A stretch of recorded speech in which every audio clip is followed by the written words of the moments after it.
Welcome back to Dimple ముచ్చట్లు. ఈరోజు first video అండి, నా వాయిస్ ఓవర్ ఇస్తున్నాను. This is my second channel.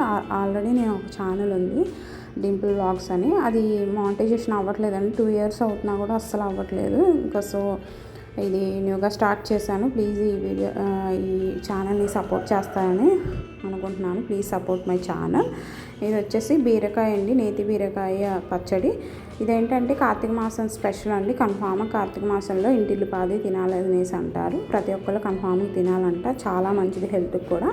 Karthika మాసంలో తినాలి అంటారు కదా, ఆ శివయ్యకి కూడా చాలా ఇష్టం అంటండి నేతి బీరకాయ. సో ఒకసారి మీరు కూడా ట్రై చేయండి. తెలియని వాళ్ళు ఉంటే ఒకసారి మార్కెట్లో అడిగి తీసుకొని ఒకసారి నేతి బీరకాయ పచ్చడి చేసుకొని చూడండి నా వీడియో చూసి.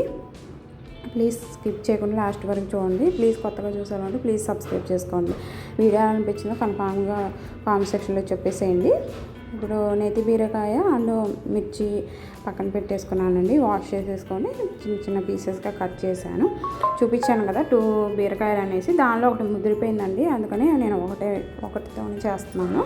సో కడాయి పెట్టేసుకొని మనకి ఆయిల్ వేసుకోవాలి. ఒక 2 spoons ఆయిల్ యాడ్ చేసుకుంటున్నాను.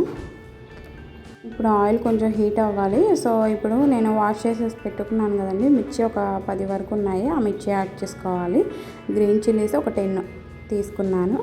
అవి కొంచెం ఆయిల్లో ఫ్రై చేసేసుకోవాలండి. వీటికి ఎక్కువ అవసరమే లేదు, ఏంటంటే ఓన్లీ బీరకాయ, మిర్చి, ఆయిల్, సాల్ట్, లైట్గా చింతపండు, తాలింపు, అంతే. చాలా సింపుల్ అంటే చాలా టేస్టీగా ఉంటుంది. ఒకసారి మీరు కూడా ట్రై చేసి నా కామెంట్ సెక్షన్లో చెప్పేసేయండి. అసలు టేస్ట్ మాత్రం నార్మల్గా చేసే పచ్చళ్ళ కంటే ఈ పచ్చడి చాలా టేస్టీగా ఉంటుంది. ఒకసారి నేను రోట్లో చేసుకొని తిన్నానండి, అప్పుడు చాలా బాగుంది. కానీ ఇప్పుడు నాకు అవైలబుల్గా లేదు, సో రోట్లో చేసుకోకుండా నేను మిక్సీ పట్టేసుకున్నాను. ఈ మిర్చి అనేది బాగా ఫ్రై అవ్వాలి, అంటే లో ఫ్లేమ్లోనే పెట్టుకోండి, ఎందుకంటే హై ఫ్లేమ్లో పెడితే ఆయిల్ చిమ్ము పడుద్ది, జాగ్రత్త. ఇప్పుడు కొంచెం ఫ్రై అయిపోయాయి కదా మిర్చి అనేది, దీనిలో ఇప్పుడు నేను సన్నగా కట్ చేసుకున్న నేతి బీరకాయ ముక్కలు యాడ్ చేసేసుకుంటున్నాను. నేతి బీరకాయ పైన పీల్ తీయాల్సిన అవసరం లేదండి, అలానే వేసేసుకోండి. నార్మల్ బీరకాయ అప్పుడు కొంతమంది తీస్తారు, కొంతమంది తీయరు. నేనైతే బీరకాయలు తీయనా, చాలా బాగుంటుంది. అలాగే ఒకసారి ట్రై చేయండి. ఫైబర్ ఎక్కువ ఉంటుందండి, సో తీయమాకండి. చాలా టేస్టీగా ఉంటుంది పచ్చడి మాత్రం.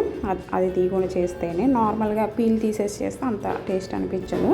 సో మీరు కూడా ఒకసారి ఇలాగే ట్రై చేయండి నేను చెప్పినట్టు.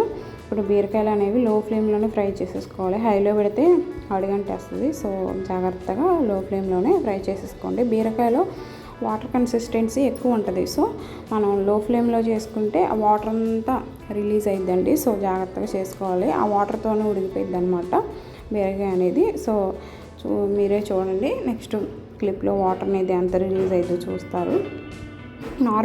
నార్మల్ బీరకాయ కంటే నేతి బీరకాయలో కొంచెం తక్కువగానే ఉంటుందండి వాటర్ కన్సిస్టెన్సీ. సో ఇది కొంచెం ఉడికితే చాలు.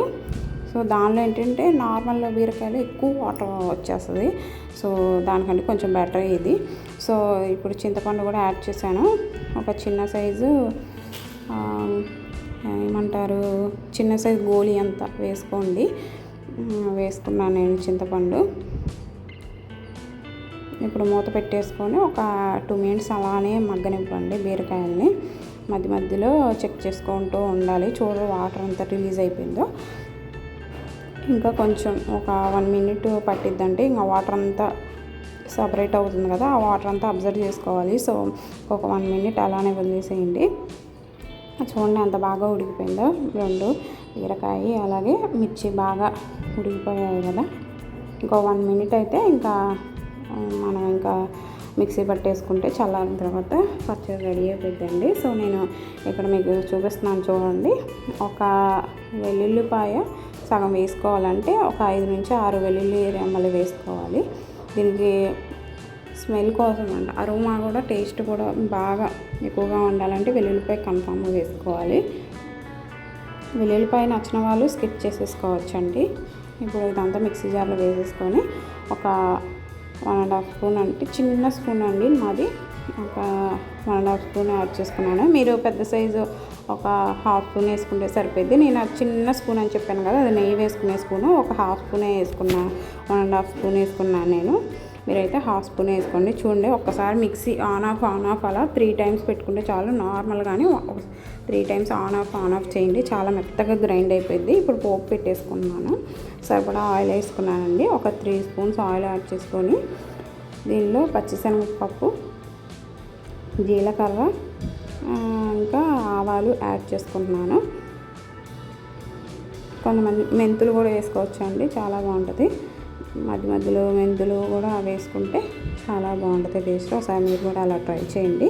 ఇప్పుడు పోపు అయితే బాగా వేగిపోతుంది అనమాట. లాస్ట్లో జీలకర్ర యాడ్ చేసుకోవాలండి. ఫస్ట్ వేసుకుంటే మాడిపోద్ది. సో లాస్ట్లో యాడ్ చేసేసుకోండి.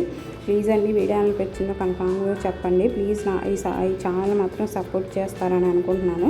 Please support my channel. అయితే లాస్ట్లో ఇంకా కరివేపాకు యాడ్ చేశాను. ఇంకా ఈ పోపు ఇంకా చట్నీలో వేసేసుకోవటం. చాలా అంటే చాలా టేస్టీగా ఉంది. మీరు ఒకసారి ట్రై చేయండి. మా ఫ్యామిలీ అందరికీ నచ్చింది. మీ ఫ్యామిలీకి కూడా నచ్చిద్దని అనుకుంటున్నాను. ఒకసారి మీరు కూడా చేసి పెట్టండి. Thank you for watching. Bye bye.